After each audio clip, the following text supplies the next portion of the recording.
First మీడియాలోకి అంటే ఏంటి మీరు కోర్స్ మాస్ కమ్యూనికేషన్ అలా చేసి మీడియాలోకా లేకపోతే ఎలాగా? లేదు లేదు ర్యాండమ్‌గా వచ్చా నాది బీఎస్సీ ఎలక్ట్రానిక్స్. హ్మ్. సో, అక్కడ లోకల్ ఛానెల్‌లో వేకెన్సీ ఉంది. ఇలా హైర్ చేసుకుంటున్నారు అని మా క్లాస్ టీచర్ చెప్పారనమాట. హ్మ్. అనిత జ్యోతి టీచర్ అని. Teacher knows everything. మా ఫ్యామిలీ, మా ఫినాన్షియల్ స్టేటస్, నేనేంటి, నేనెలా అనేది అన్నీ తెలుసనమాట ఆవిడకి. సో, ఇలా ఎళ్ళు ఉంది, ఓపెనింగ్ ఉంది, పాకెట్ మనీ కన్నా వస్తాయే వెళ్ళు అని పంపించారు. హ్మ్. సో, అలా ఎళ్తే మీడియాలో వచ్చింది. లోకల్ ఛానల్ మీడియాలో న్యూస్ రీడర్‌గా వచ్చింది. హుహు. అది అయిపోయింది. నా గ్రాడ్యుయేషన్ ఫైనల్ ఇయర్ ఎగ్జామ్స్ అవుతున్నప్పుడు ఆ ఛానల్ ఎండీ గారు ఉండి ఇట్లా V6లో వేకెన్సీ ఉందంట ట్రై చెయ్యు అన్నారు. ఆయనే చెప్పారా? ఆయనే చెప్పారు. ఓహ్! That's nice. ఆ! నాకు ఉండే V6లో తీన్మార్ ప్రోగ్రామ్ అంటే నాకు చాలా ఇష్టం ఉండేది. హ్మ్. ట్రై చేయాలి అని ఉండే but not immediate after graduation. నాకు ఎంఎస్సీ ఎలక్ట్రానిక్స్ చేయాలని ఉండే. ఓకే. ఓకే. ఆ! అంటే పర్స్యూ అవ్వాలని లేదు. దాని తర్వాత ఫర్దర్‌గా ఎళ్ళాలని లేదు. I just want that MSc electronics అనేది కావాలి హుహు. నాకు అని. ఓకే. కానీ ఇమ్మీడియేట్‌గా బీఎస్సీ తర్వాతే వచ్చేసింది జాబ్. అలా నేను V6లోకి ఎంటర్ అయ్యా. అంతే నాకు మాస్ కమ్యూనికేషన్స్ ఇవేం చేయలే నేను. ఓకే. ర్యాండమ్‌గా పాకెట్ మనీ కోసం జాయిన్ అయ్యి కంప్లీట్ ప్రొఫెషన్ అదయిపోయింది. ఓహ్! That's nice. బట్ మీ ఫ్యామిలీ గురించి చెప్పండి. అంటే మీరన్నారు పాకెట్ మనీ కోసమే జాయిన్ అయ్యాను అని. ఒక్కసారి మీ ఫ్యామిలీ బ్యాక్‌గ్రౌండ్ గురించి ఒక్కసారి. నాన్న ప్రైవేట్ ఎంప్లాయీ. హ్మ్. అమ్మ ఇంట్లోనే హౌస్ వైఫ్. చిన్నగా టైలరింగ్ అది ఇది చేసేదనమాట. నార్మల్ బ్లౌజెస్, ఫాల్స్ ఇవి కుట్టేది. హ్మ్. నాకు చెల్లె. నేను ట్యూషన్స్ చెప్పేదాన్ని. హ్మ్. చెల్లె స్కూలింగ్ ఆ ఏజ్‌లో. నేను ట్యూషన్స్ చెప్పేటప్పటికి తను స్కూలింగ్. హ్మ్. అంతే ఇంకా మినిమమ్ ఉండేది ఇంట్లో. ఎక్కువ ఉండేది కాదు ఏమి. హ్మ్. వచ్చినవి కూరగాయలకి, దానికి దీనికి. మా అమ్మే అప్పుడు ఇప్పుడు బట్టలు కొని మా పప్పాకి తెలియకుండా దాచిపెట్టేది. హ్మ్. ఉన్న వాటిలో. ఎందుకు ఖర్చు అనే డిస్కషన్ రావద్దు ఇంట్లో. హ్మ్. వీళ్ళకి అవసరం వస్తది అన్నట్టు కొనిపెట్టేది. మా పప్ప మళ్ళీ నడవండి బట్టలకెళ్దాం అని ఉన్నప్పుడు, మా పప్ప దగ్గర ఉన్నప్పుడు మళ్ళీ మమ్మల్ని బట్టలకి తీసుకెళ్ళడము, మా బ్యాగ్స్‌కో అలా. హ్మ్. మాకు సిస్టర్స్ ఉన్నారు. సో, బట్టలు గానీ, బ్యాగ్స్ గానీ కొన్ని తెలుసు కజిన్స్. గదా! కజిన్స్ దగ్గర ఆ! నుంచి మన వరకు వస్తా హ్మ్. ఉంటాయి. అది ఆబ్వియస్. అలా వచ్చేవి. హ్మ్. ఆహ్, మాకింక మా అమ్మ, నాన్న నేను పెద్దమ్మాయిని గాబట్టి ఇంట్లో హ్మ్. మనకు కొంచెం చెల్లె హ్మ్. చెల్లెకి సాక్రిఫైస్ చేయడము, ఇయ్యడము, దాన్ని చూసుకోవడము, హ్మ్. అడ్జస్ట్ అవ్వడము, ఉన్న దాంట్లో అడ్జస్ట్ అవ్వడం అనేది నేర్పించారు. హ్మ్. అంతే. వాటితోనే ఇప్పటికి గూడా ఉన్న దాంట్లో ఎంత అడ్జస్ట్ అవ్వగలుగుతాము, హ్మ్. మనకు కావాలి అనుకునేది మనం ఎప్పుడు తీసుకోగలుగుతాం అనే క్లారిటీతోని ఉంటాం. అంతే. ఉన్నాం ఇప్పుడైతే. హ్మ్. ఎక్కడ నిజామాబాద్ దగ్గర ఎక్కడ? లోకలే. లోకల్. హ్మ్. హ్మ్. అండ్ నేను 10థ్‌లో ఉన్నప్పుడు ఇంకా హైయర్ స్టడీస్ పెరుగుతున్నాయి గదా అని మా నాన్న ఊరెళ్ళిపోయారు వ్యవసాయం కోసం. హుహు. అక్కడ కొన్ని 2, 3 ఇయర్స్ వ్యవసాయం జేసి, హ్మ్. మళ్ళీ రిటర్న్ ఒచ్చి హ్మ్. అలా నడుస్తుంది ఇప్పుడైతే all good. That's nice. Yeah! కానీ అక్కడి నుంచి రావడం అనేది నాది గూడా ప్రాపర్ నెల్లూరు. హుహు. అంటే నన్ను బేస్ చేసుకొని అడుగుతున్నా. అవును. అంటే అక్కడ వేరు, టౌన్‌లు వేరు, సిటీలు అవును. వేరు. అవును. టౌన్‌లో ఉన్నప్పుడు ఇంత అవగాహన లేకపోయినా కొన్ని కోరికలైతే ఉంటాయి. అవును. కొంతవరకు ఇది కావాలి, అది అవును. కావాలి, ఒక పొజిషన్‌లో ఉండాలి అని. అవును. నిజామాబాద్ నుంచి వచ్చేటప్పుడు ఏ కోరికలతో వచ్చారు? పెద్దగా ఏం అనుకోలేదు. హ్మ్. V6లో చేయాలి అనేదే ఉండే. హ్మ్. కానీ నాకు భయం. నేనెప్పుడూ నిజామాబాద్ వదిలి బయటికి రాలేదు. చదువుకోవడానికి గూడా రాలేదు. ఓకే. నాట్ ఈవెన్ హాస్టల్ హ్మ్. నిజామాబాద్‌లో. అమ్మ దగ్గరే ఉండేదాన్ని. అప్పుడప్పుడు సరదాగా అమ్మ వాళ్ళు, అమ్మ, పప్ప ఇట్లా బెదిరించారనమాట హాస్టల్‌లో ఏస్తామని. ఏడ్చేసేదాన్ని నేను. నేనుండను హాస్టల్‌లో నా వల్ల కాదు అని. హ్మ్. కానీ అట్లాంటిది గ్రాడ్యుయేషన్ తర్వాత ఫస్ట్ టైం హాస్టల్‌లో ఉండాలి. ఆ బెంగ, సిటీలో ఏం తెలీదు. బస్సులు పట్టుకోవాలి, బస్సుల్లో తిరగాలి. హ్మ్. ఆ భయం ఉండిందంతే.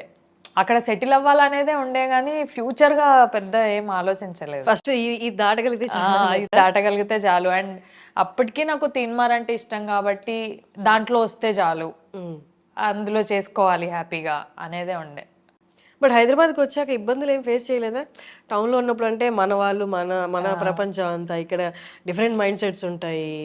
ఆహ్, ఒక మాట మొహం మీద అనడానికి కూడా ఎవరు ఆలోచించరు. ఎందుకంటే ఎవరి లైఫ్‌లో వాళ్ళు బిజీగా ఉంటారు. నేనస్సలు అనలేను అలాగా.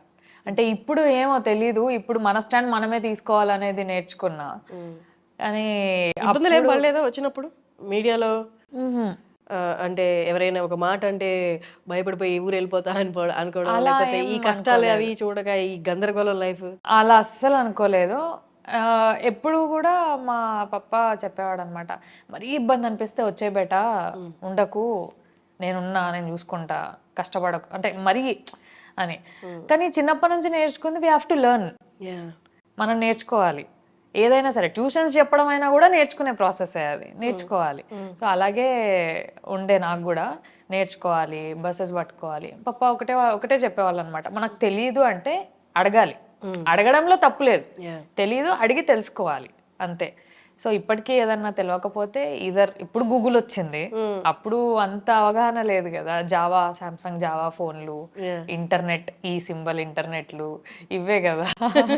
సో నేర్చుకోవాలి అనే ప్రాసెస్లోనే ఉండే. కానీ ఆఫీస్లో భయం వేసేది, ఎవరు ఏ డెసిగ్నేషనో తెలీదు, మనం కొత్త, వీళ్ళ దగ్గర పోయి పలానా అని అడిగితే నన్ను అడుగుతుందా అని ఫీల్ అవుతారేమో అన్న భయం, నన్నే అడుగుతుందా అనే భయం.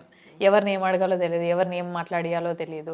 అలా కూర్చొని మూలకు కూర్చొని పేపర్ చదువు అని అంటే పేపర్ చదువుకునేదాన్ని, వాయిస్ ఓవర్స్ చేసేదాన్ని. ఆ ప్రాసెస్లో కొంచెం హ్యాపీగా, కంఫర్టబుల్గా మా ఆయన పరిచయం అయ్యారు అనమాట. సో తర్వాత తీన్మార్ వచ్చినప్పుడు భయం లేదా? మీ ఆయన వచ్చి మాట్లాడినప్పుడు అసలే సిటీ ఎవరో ఏంటో తెలియదు, ఈయన వచ్చి మాట్లాడుతున్నారు అని ఫస్ట్ భయం ఏమీ లేదా? లేదు.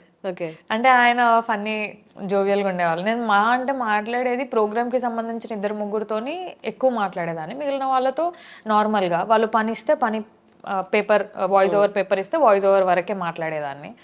అంతకుమించి మాట్లాడాలంటే భయం. కోయడ్ కాదు మనది, నేను 6th వరకే కోయడ్, తర్వాత గర్ల్స్, ఇంటర్మీడియట్ గర్ల్స్, డిగ్రీ మళ్ళీ కోయడే కానీ బాయ్స్తో ఎక్కువ మాట్లాడేదాన్ని కాదు.